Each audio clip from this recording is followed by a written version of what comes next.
Springfield, 1866.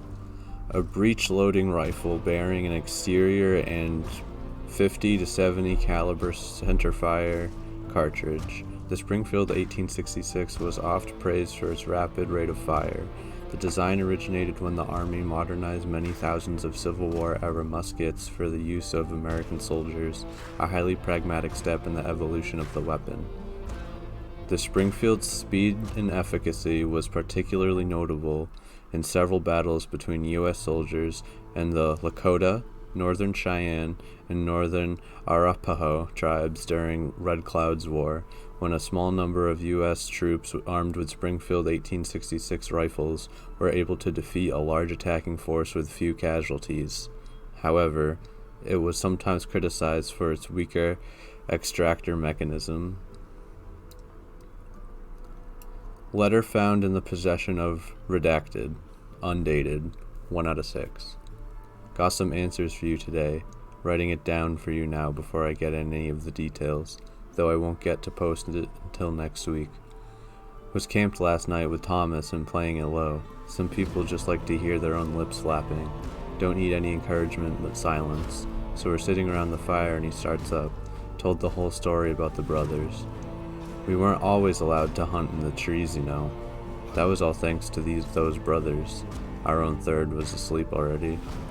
Which brothers? I asked him, knowing damn well which brothers. You never heard the story? He paused to spit into the fire, settled himself into his seat to tell the tale. Didn't even let me answer before he started talking again.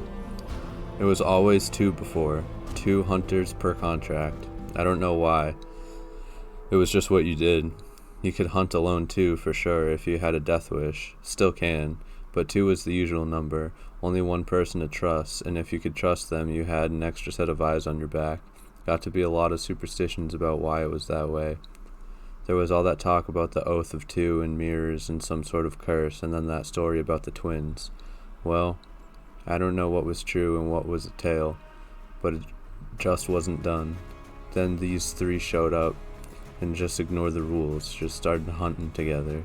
He stopped speaking to stare into the fire, remembering and silent and eyes far away.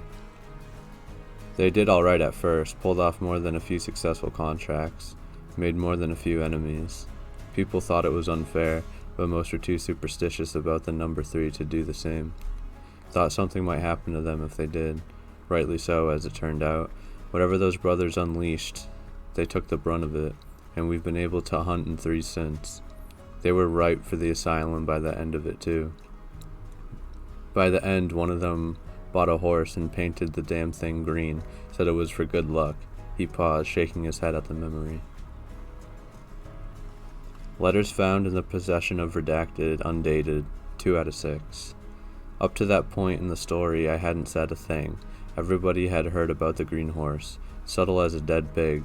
Horse even seemed immune, and I've told you what all the other horses around here look like, half dead and moaning and screaming, drawing those nightmare creatures right to you as they get going. Maybe it was magic, what do I know? Ha! Oh, you know I don't mean it. I know there's a sight of strangeness in this world, but there isn't any magic. If there was, we wouldn't be in this mess.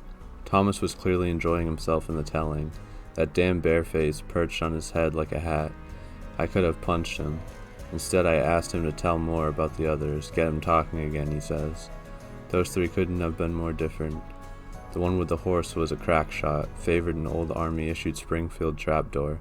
Could shoot the vest off a minister. The tall one was a good hunter, told a good tale and stayed away from the bottle. Wouldn't trust him with my mother's life, but as far as hunters go, he was what passes for good stock among us. He paused to take a long sip from the bottle he's been cradling in his lap. Guess he didn't think that much of sobriety after all. Didn't offer me a damn drop. I was getting impatient, but he got back to it soon enough. Third brother was a gambler. Lost $10 to him at cards once, while the others just looked on and laughed. He didn't need it, but he took it from me all the same. But that was before things got really bad. Weren't nobody laughing by the end of it. Nope. Not even about the green horse. Springfield 1866 Marksman.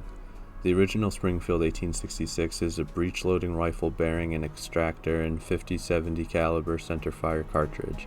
The marksman model of this rifle adds a scope to the original design, making it more useful for long-range shots. Letter found in the possession of Redacted, 4 out of 6. He pulled the bare head lower over his face, as if it could protect him from the memory. We sat in silence a while. I thought he'd fallen asleep, and was thinking to do the same when he started to whisper, "Light the shadow, though dark my way, light the shadow, light the shadow." That's what I think he was muttering, at least. There was more. Couldn't make out all who he was saying. Maybe some kind of prayer. Maybe some kind of curse. I grabbed the bottle out of his hand, wanting a taste myself, and losing hold of that bottle shook him right out of it. Hellbound spot.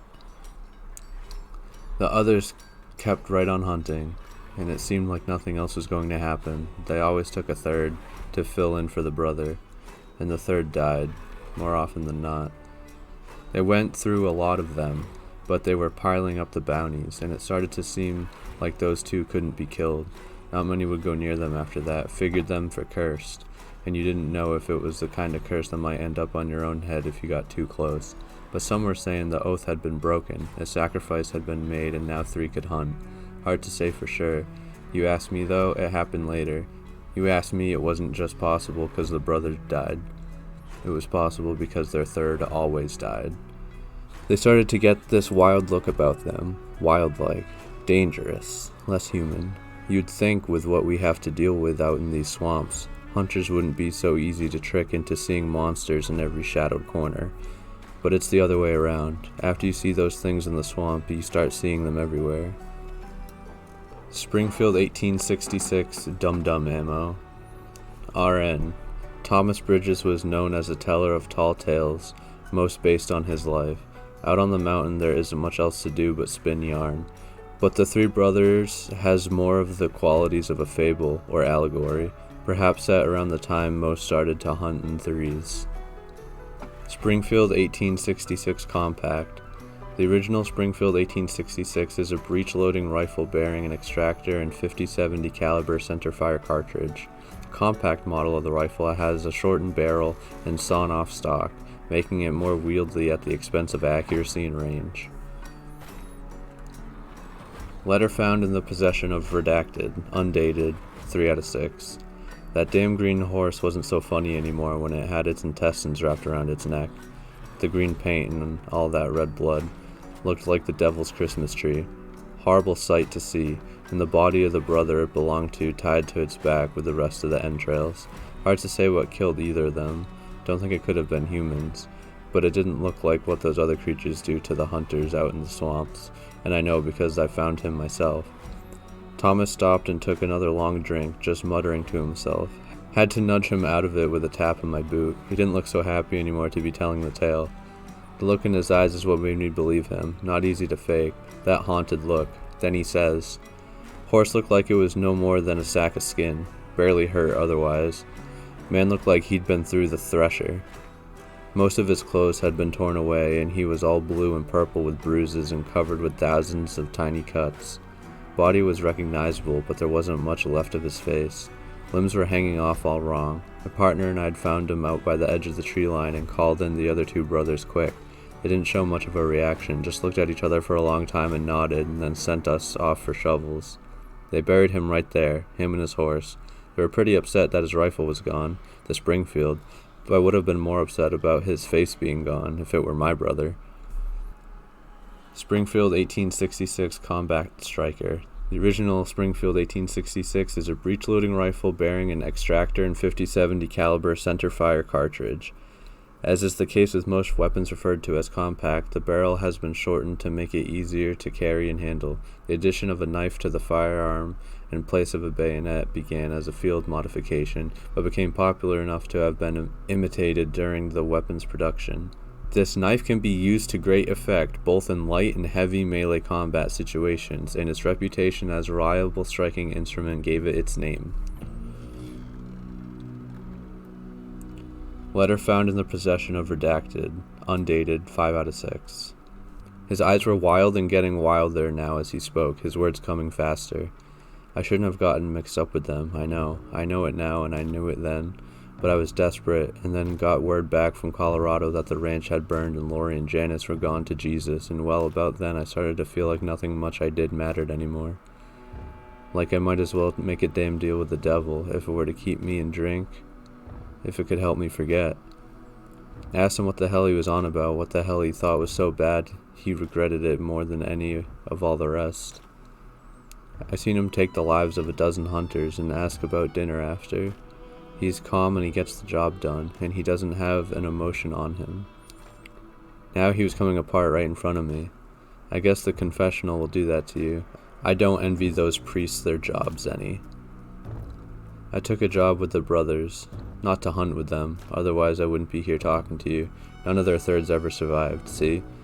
But I did other jobs for them. I didn't care that there might be a curse or that they were looking stranger and stranger. I didn't care what anyone had to say about it. They were offering a hell of a lot of bonds for the work, and my people were dead. What I've seen in the swamps is unnatural, but what I saw those two do was worse. I leaned in close and nodding, hoping he'd keep it together long enough to confirm whether the rumors we'd heard are true. When he finally looked up and started to talk, I barely recognized him. His face was twisted up with desperation and regret. Our sleeping companion's snores stopped of a sudden, and he yelped, groaned, and rolled over. I wonder what we would see if we could step into his dreams. Springfield 1866 Compact Deadeye. The original Springfield 1866 is a breech-loading rifle bearing an extractor and a 50-70 caliber centerfire cartridge. This model both shortens the barrel and adds a scope to the original design, making it an easy-to-carry sniper's firearm, favored by game hunters who prefer to travel light.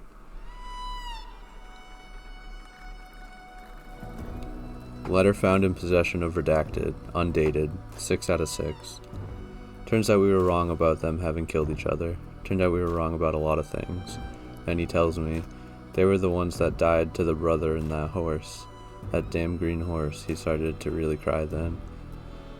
Took a lot of encouragement and 2 more bottles to get the rest of the story out of him. He was incoherent for a while, and then all of a sudden he just snapped out of it, like the guy who'd been sitting there crying had left and been replaced with somebody else. Couldn't rightly say if it was the same man sitting there in front of me. Same man I've been hunting with, sure, but not the same man who'd just been crying over a dead horse. His confession came pouring out all at once, barely a breath between words. They didn't say it straight out, but I helped them do it to others. Every single third. Said they were trying to break the oath, but it didn't make any sense. They must have wanted something more than to be able to hunt with 3 men together to do what they did to their brother and the others, but they never told me just what it was. Every time was worse than the last. I started to think they weren't even human. Couldn't be human. Don't rightly know if I'm human anymore. After the things they asked me to do, worst thing is, I did it willingly. According to Thomas, it went like this. Those brothers were asking him to do stranger and stranger things, and he didn't mind for a while. They kept him in drink, and the drink kept the memories away. Then there was the incident with the Springfield and the mayor that you told me about. Then he goes to visit them in their rooms one day, and the place was piled with mutilated corpses right up to the damn ceiling, cards scattered everywhere, and that drunk Rogers among the dead, and those 2 brothers just sitting there talking. Thomas must have had a soft spot for Rogers. It's always something that seems small that sends another man over the edge, but really it's just the last thing atop a huge steaming heap of dung. Ben so drunk himself at the time, though, he hadn't run right out. He stood there wondering if his drink been poisoned and he was having visions. He stood there wondering if he was the one who'd lost his mind. Says he doesn't remember much more about that night, but in the morning he left for New Orleans. He says he thinks they're still hunting. Must be if the Oath of 3 still holds, but I wouldn't take his word for it. I don't think this explains jack about why the Trinity suddenly got going without a hitch. But there you have it, the whole tale. Might find some answers in there. You look for them hard enough.